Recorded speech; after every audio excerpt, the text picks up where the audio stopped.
हमारा अगला चैप्टर है एटम्स। बहुत इंटरेस्टिंग चैप्टर है।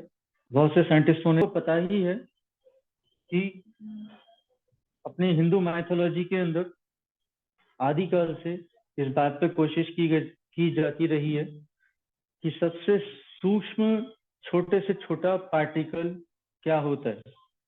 और हम जानते हैं इस चीज को हिंदू माइथोलॉजी के अंदर अणु का नाम दिया गया।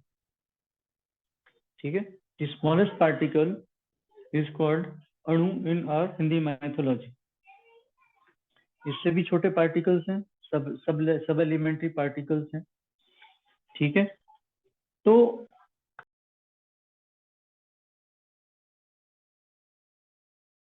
प्रकार से रही कि किसी भी चैम्बर में गैस भरी हुई है, किसी भी चैम्बर में गैस भरी हुई है, मान लो हाइड्रोजन गैस भरी हुई है, सबसे सिंपल गैस लेते हैं हाइड्रोजन गैस। और इस हाइड्रोजन गैस में से कुछ रेडिएशन पास की गई है। रेडिएशन पास करने के बाद रेडिएशन को कट कर दिया गया है और फिर उस गैस को ध्यान से देखा गया है तो उसमें से कुछ प्रकाश आता हुआ मिला है। गैस में से कुछ रोशनी आती हुई मिली है। और सबसे पहले किसने ऑब्जर्व किया था? Balmer. Balmer was the scientist who observe this कि गैस में पहले रेडिएशन डाली गई, फिर रेडिएशन हटा दी गई, तो उसी गैस में से रेडिएशन आती हुई पाई गई। ठीक है, तो जो ये रेडिएशन गैस में से आ रही थी, इस रेडिएशन को एमिशन स्पेक्ट्रम नाम दिया गया। बस यही खोज की जड़ थी कि ये रेडिएशन आ कहां से रही। वो जो एलिमेंट्री पार्टिकल है, छोटे से छोटा पार्टिकल है जो इस गैस को बना रहा है, उसका ऐसा कैसा स्ट्रक्चर है जिसकी वजह से ये रेडिएशन आ रही है। ये जिज्ञासा का केंद्र था सारे साइंटिस्टों का कि किस प्रकार से स्ट्रक्चर को पता किया जाए जो कि इस रेडिएशन को दे सकता है, जिससे कि ये रेडिएशन बन सकती है। ठीक है, the emission spectrum is possible, then what should be the structure of the atom. तो स्ट्रक्चर ऑफ एटम ढूंढने का प्रयास हो रहा है।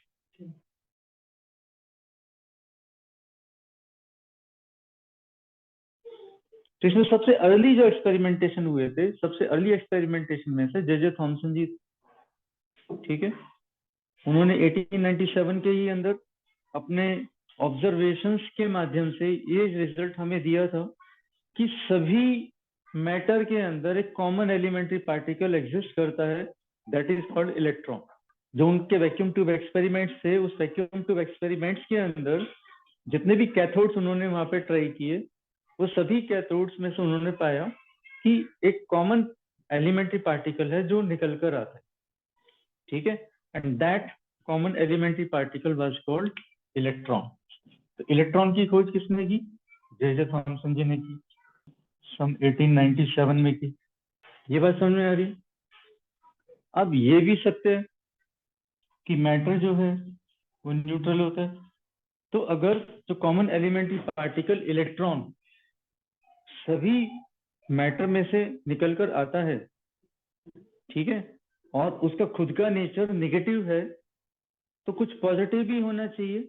एटम के अंदर कुछ पॉजिटिव भी होना चाहिए, मैटर के अंदर कुछ पॉजिटिव भी होना चाहिए, जिसकी वजह से वो इस न्यूट्रलिटी को रिजल्ट करता है। Matter as such is neutral, ठीक है, और उसमें इलेक्ट्रॉन्स हैं, ये पता चल गया। तो इसका मतलब उसमें कुछ पॉजिटिव भी होना चाहिए जो उसको न्यूट्रल बनाता है। तो there are two common components which constitute the matter. और ये दो कॉमन कंपोनेंट्स कौन से थे? Negative charge particles, positive charge particles. ये चीज समझ में आई? पॉजिटिव का अभी पता नहीं चला था, मगर ऐसा अज्यूम किया गया था न्यूट्रलिटी के लिए पॉजिटिव का होना जरूरी है। ठीक है, तो ये एटम में किस प्रकार से बने हुए हैं, एटम में किस प्रकार से ये स्ट्रक्चर लिए हुए हैं ताकि ये न्यूट्रलिटी भी मेंटेन करें और इलेक्ट्रॉन्स की प्रेजेंस को भी बताएं।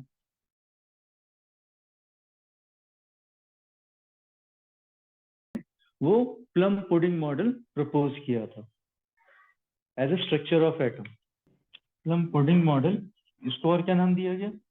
Watermelon model. वाटरमेलन कैसा होता है?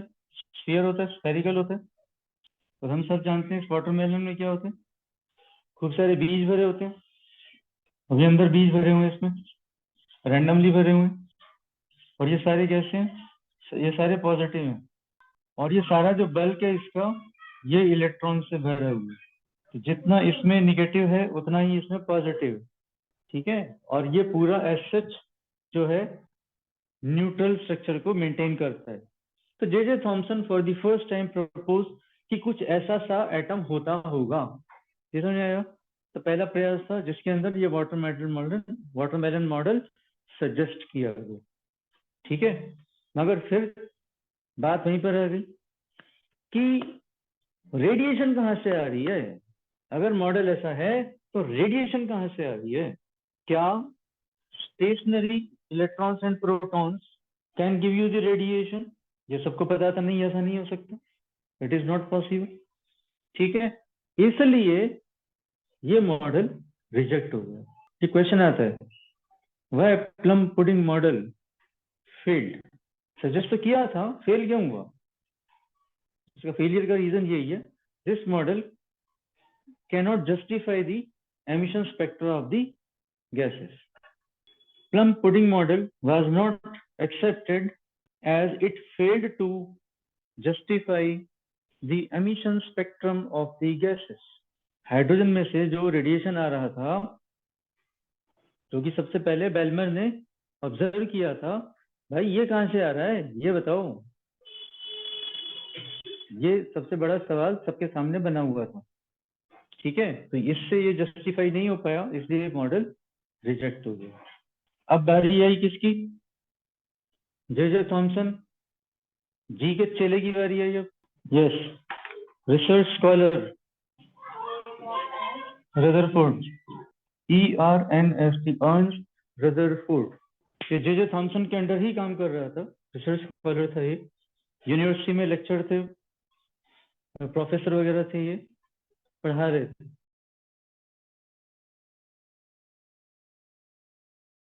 तो थोड़ा हटके सोचा जाए, थोड़ा हटके काम किया जाए, तो उसने जस्ट एज्यूम किया कि हो सकता है ये सारे डिस्ट्रीब्यूटेड फॉर्म में ना हो, सारा पॉजिटिव चार्ज कहीं एक जगह इकट्ठा हो और सारे इलेक्ट्रॉन उसके आसपास चक्कर काट रहे हो, जैसा कि प्लैनेटरी सिस्टम में होता है। उसने एक एनालॉजी ढूंढी कि एटम ऐसा भी तो हो सकता है, जैसे सन सबसे ज्यादा मैसिव है बीच में, ठीक है, पूरे सोलर सिस्टम का जो मेजर चंक ऑफ मास है वो तो उसमें सन में ही है, और बाकी सारे छोटे छोटे प्लैनेट्स उसके आसपास चक्कर काट रहे हैं। तो हो सकता है एटम का भी कुछ ऐसा मॉडल हो। ठीक है, he just took the idea from the planetary system and thought, मगर इसको टेस्ट कैसे करें, चेक कैसे करें? ठीक है, तो उसको चेक करने के लिए ही एडवाइस कि एक हम एक्सपेरिमेंट परफॉर्म करते हैं, जिसको हम पॉपुलरली कैसे नाम से जानते हैं, अल्फा पार्टिकल स्कैटरिंग मॉडल के नाम से जानते हैं, एक्सपेरिमेंट के नाम से जानते हैं। ठीक है, तो अब इसने, रदरफोर्ड ने क्या किया, जो ग्रेजुएट के स्टूडेंट्स थे, कॉलेज के स्टूडेंट्स, दो स्टूडेंट्स को बुलाया, होशियार स्टूडेंट्स को ऐसे अपॉर्चुनिटी मिलती है। एक का नाम था गीगर और दूसरे का नाम क्या था, मार्शडन। इन स्टूडेंट्स को सारा एक्सपेरिमेंट समझाया गया, कैसे कैसे एक्सपेरिमेंट परफॉर्म करना है, क्या क्या करना है, ये सारी चीजें रदरफोर्ड ने बहुत अच्छे से समझाई इनको। ठीक है, और इन दो बच्चों की मदद से वो एक्सपेरिमेंट पूरा परफॉर्म किया गया, जो कि पॉपुलरली कैसे जाना जाता है, अल्फा पार्टिकल स्कैटरिंग एक्सपेरिमेंट। ठीक है, अभी हम उसकी बात करेंगे। तो now let's talk about alpha particle scattering experiment. तो सबसे पहला क्वेश्चन अब ये है, what is alpha particle? Alpha particle क्या होता है? What is alpha particle? Helium का न्यूक्लियस, क्या याद करने के लिए बताया था?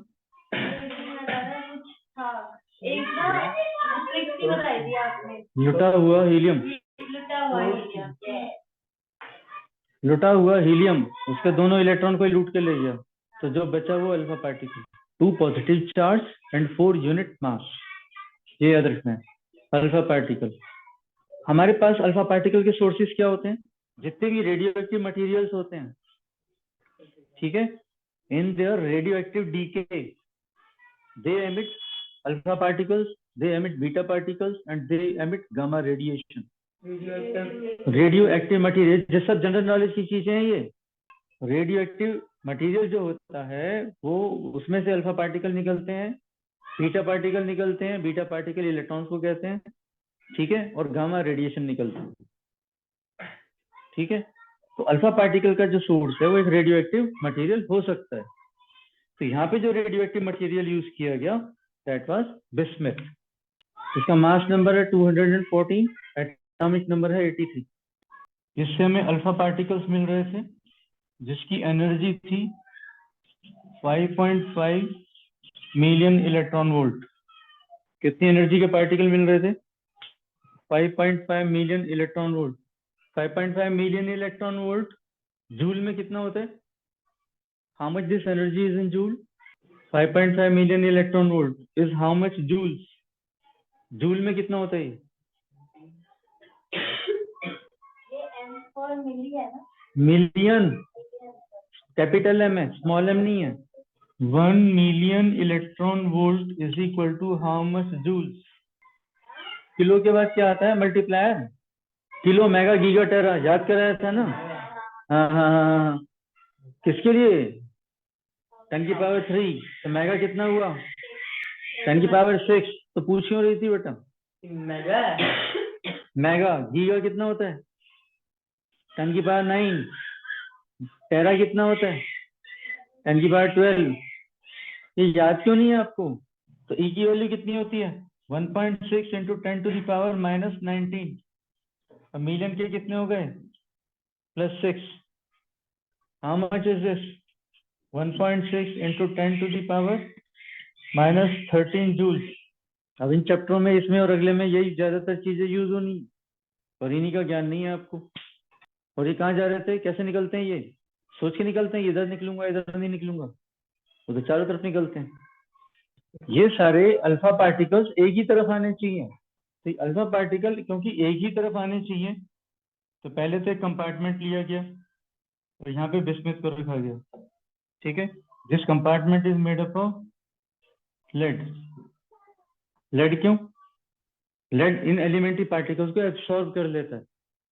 लेड इन एलिमेंट्री पार्टिकल्स को एब्सॉर्ब कर लेता है, बाहर नहीं जाने देता। क्योंकि ये वाले पार्टिकल जब किसी लिविंग मैटर पे जाएंगे तो उसको डैमेज करते हैं, ठीक है। रेडियो एक्टिव मटीरियल जो भी है उसके से रेडिएशन आती हैं, अल्फा बीटा गामा पार्टिकल जो भी आ रहा है, अगर वो लिविंग मैटर के पास जा रहा है, किसी लिविंग सेल को क्रॉस कर रहा है, तो उसको डैमेज करता हुआ जाता है, ठीक है।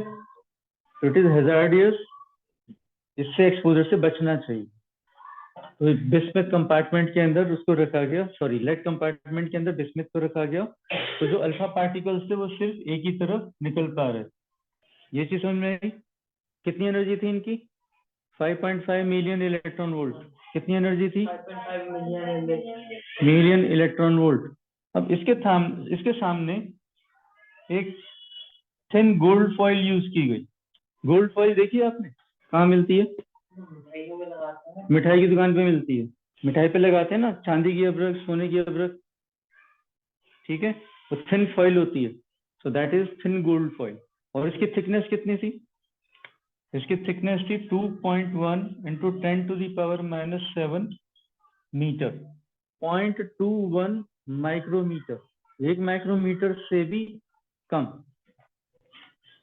ठीक है। And this is approximately equal to 300 layers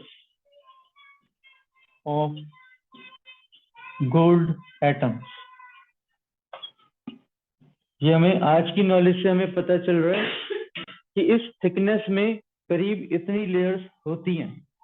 तो गोल्ड एटम की 300 लेयर्स साथ साथ बिछा दी और उसमें से अल्फा पार्टिकल को क्रॉस करा, ठीक है। ये भी समझ में आ गया? Is it much clear? चलें आगे। अब एज्यूम क्या किया था? सन की तरह कुछ मासिव एलिमेंट सेंटर में हो सकता है और इलेक्ट्रॉन्स आसपास चक्कर काट रहे हो सकते हैं, ठीक है। अगर तो सारा पॉजिटिव चार्ज एक जगह पर होगा तो उस पॉजिटिव चार्ज का अल्फा पार्टिकल के पॉजिटिव चार्ज के साथ इंटरेक्शन होगा और इंटरेक्शन में हो सकता है रिपल्शन हो, रिपल्शन में वो अल्फा पार्टिकल सारे बिखर जाएं, गोल्ड फॉइल को क्रॉस करते ही बिखर जाएं सारे चारों तरफ। ठीक है, तो ये कैसे पता लगे कि कौन सा अल्फा पार्टिकल किस तरफ गया? ये बात समझ में आ रही है? तो इस चीज को ऑब्जर्व करने के लिए ये उन्होंने पहले एज्यूम कर लिया था ऐसा ऐसा होगा, तो हम कैसे करेंगे, फिर नापेंगे कैसे, इसका पता कैसे लगाएंगे? ठीक है, तो उन्होंने क्या करे, स्फेरिकल वो शेप क्रिएट की, स्फेरिकल एक बेल्ट बनाई। ठीक है, ये अल्फा पार्टिकल इसमें से आने के बाद अगर ऐसे डिफ्लेक्ट होके जा रहे हैं, ठीक है, यहाँ से आप पीछे भी आ रहे हैं, इधर जा रहे हैं, इधर जा रहे हैं, कहीं भी जा रहे हैं, ठीक है, तो वो जाके कहीं तो दीवार पे टकराने चाहिए। जहां दीवार पे टकराएंगे, वो टकराया या नहीं टकराया, अब अल्फा पार्टिकल दिखता थोड़ी। ठीक है, मगर ये कैसे पता लगे कि हाँ वो उसने यहाँ पे आके हिट किया? Zinc sulphide phosphor, zinc sulphide, ठीक है, फॉस्फोर, ये एक ऐसा कंपाउंड है जिंक सल्फाइड, कोई भी एलिमेंट्री पार्टिकल आके जब इसको हिट करता है, इस मॉलिक्यूल को हिट करता है, ठीक है, तो वहां पे उस एटम को वो एक्साइट कर देता है एक बार के लिए। ठीक है, ध्यान से सुनना, कोई भी एलिमेंट्री पार्टिकल, चाहे इलेक्ट्रॉन हो, चाहे प्रोटॉन हो, चाहे अल्फा पार्टिकल हो, कोई भी एनर्जेटिक पार्टिकल अगर आके इसको हिट कर रहे, तो वो इस एटम को आसानी से एक्साइट कर देता है। और एक्साइट होने के बाद जब वापस से ग्राउंड स्टेट में आता है, तो वहां से चमक छोड़ता है। क्या छोड़ता है? चमक छोड़ता है, वहां से लाइट एमिट होती है एक बार के लिए, स्किंटिलेशन।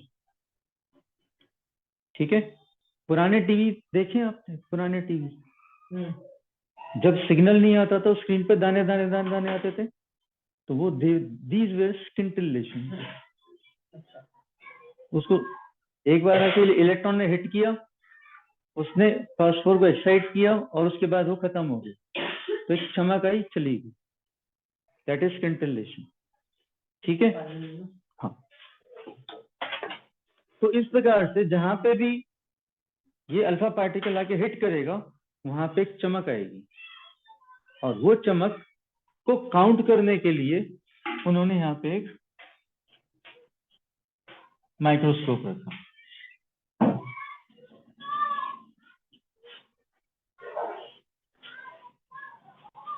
अब ये माइक्रोस्कोप यहाँ पे एक अरेंजमेंट था जिसपे घुमा सकते थे, ऐसे घुमा सकते थे, और इस पे साथ ही साथ ये सेंटर है, ये स्ट्रेट पाथ है, तो यहाँ से कितना एंगल आ रहा है, ये एंगल भी इस पे मार्क थे, ये सारे एंगल लिखे हुए थे, इस पे कितने एंगल पे वो ऑब्जर्व कर। There was a circular belt around the gold foil, ठीक है, which consist of zinc sulphide. Scintillation इस पे आते थे, और वो स्किंटिलेशन काउंट करते थे, और उससे पता चलता था कहाँ पे कितने आ रहे हैं। तो ये उनका एक्सपेरिमेंटल सेटअप था जिसके ऊपर उन्होंने ऑब्जर्वेशन किया।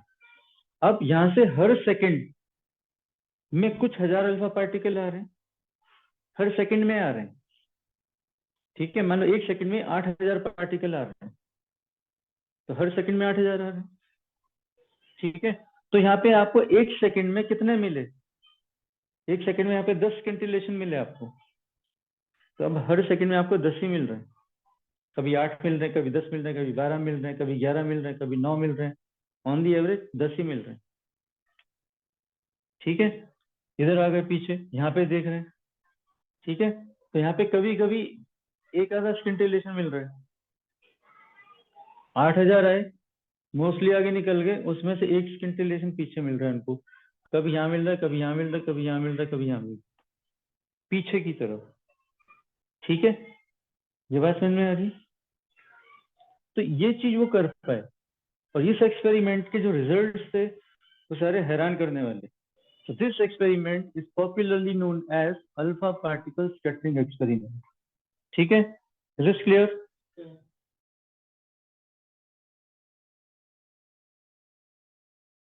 उस पे गौर फरमाएं। पहला रिजल्ट था most of the alpha particle, most मतलब मोर देन 99%, मोस्ट लगभग सारे, most of the alpha particle that is more than 99% went straight. सीधे चले गए, सीधे चले गए, जैसे कि कुछ था ही नहीं बीच में, जैसे कि कुछ था ही नहीं बीच में। और सिर्फ 0.14%, सिर्फ 0.14%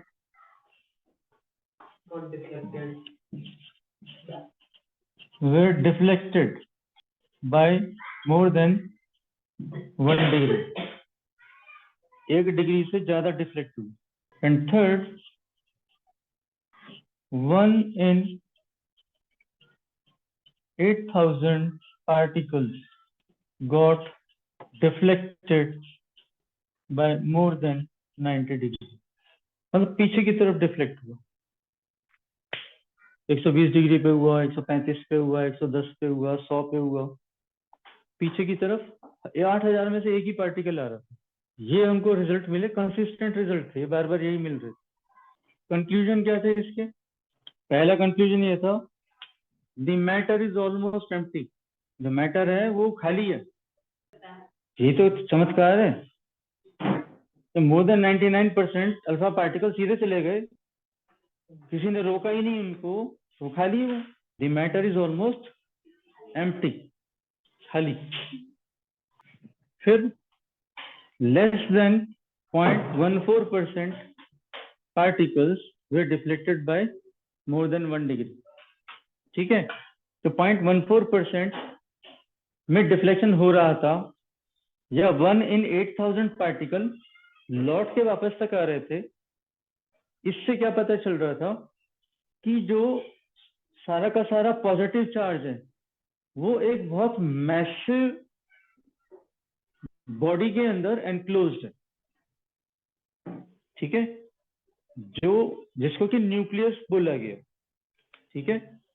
all positive charge is contained in a massive part of atom called nucleus, ठीक है। अब क्योंकि ये मैसिव है, देखो दो बातें यहाँ पे ध्यान रखो, क्योंकि ये मैसिव है, ठीक है, इसे अल्फा पार्टिकल इसको तो हिला नहीं पाया, अल्फा पार्टिकल इसको हिला नहीं पाया, और इससे खुद ही रिफ्लेक्ट होकर पीछे की तरफ आ गया। इससे पता चलता है सारा कि इसका मास ज्यादा है। गोल्ड एटम का जो न्यूक्लियस है उसका मास अल्फा पार्टिकल के कंपैरिजन में बहुत ज्यादा है, ठीक है। तो अल्फा पार्टिकल उस न्यूक्लियस को हिला नहीं पाया, खुद रिफ्लेक्ट होकर वापस आ गया। ये पॉइंट समझ में आया? दूसरा, क्योंकि डिफ्लेक्शन भी हो रहा है, क्योंकि डिफ्लेक्शन भी हो रहा है। अगर पॉजिटिव चार्ज सारे में फैला होता तो सारे अल्फा पार्टिकल को डिस्टर्ब कर रहा होता। अगर पॉजिटिव चार्ज सारे में फैला होता, जैसे इलेक्ट्रॉन्स फैले हुए थे, कहीं से भी निकल कर आते थे, ठीक है, तो वो सारे ही अल्फा पार्टिकल को फिर स्कैटर करते, मगर ऐसा नहीं हो रहा था, ठीक है।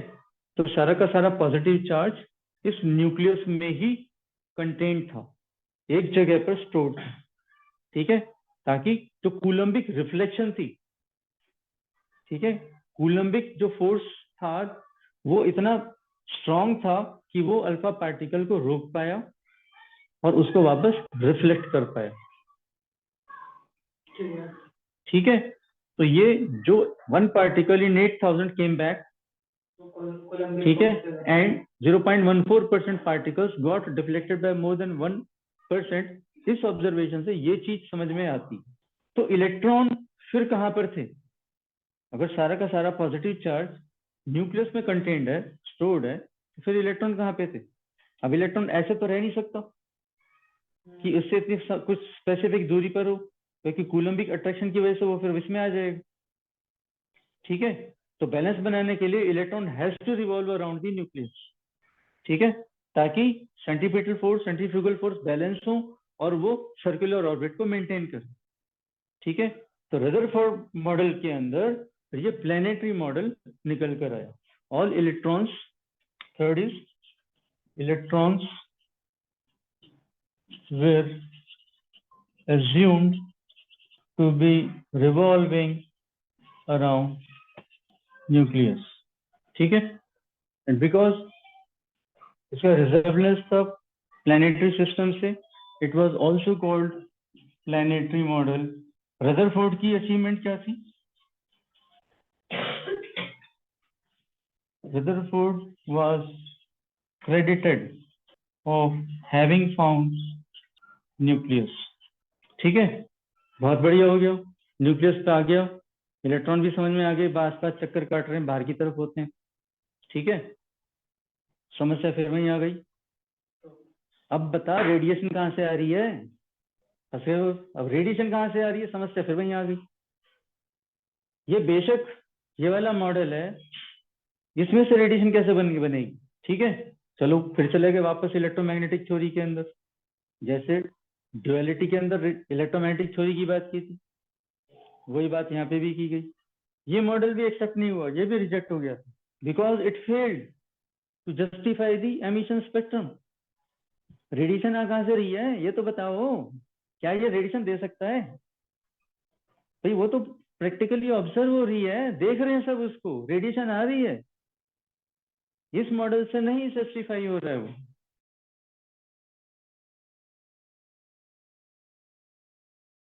ठीक है, नेक्स्ट लिखो, लिमिटेशन ऑफ प्लैनेटरी मॉडल. दो भयंकर लिमिटेशन थी. कितनी थी? दो. याद रखना, दोनों बतानी है. ये पूछा जाएगा कि why planetary model was rejected. तो आपको दो रीजन बताने हैं कि ये दो खास रीजन ऐसे थे जिसकी वजह से प्लैनेटरी मॉडल रिजेक्ट किया गया. ठीक है, सबसे पहला क्या था? सबसे पहला रीजन ये था, इलेक्ट्रोमैग्नेटिक वेव्स कैसे पैदा होती हैं. हमने ये इलेक्ट्रोमैग्नेटिक वेव थ्योरी में पढ़ा.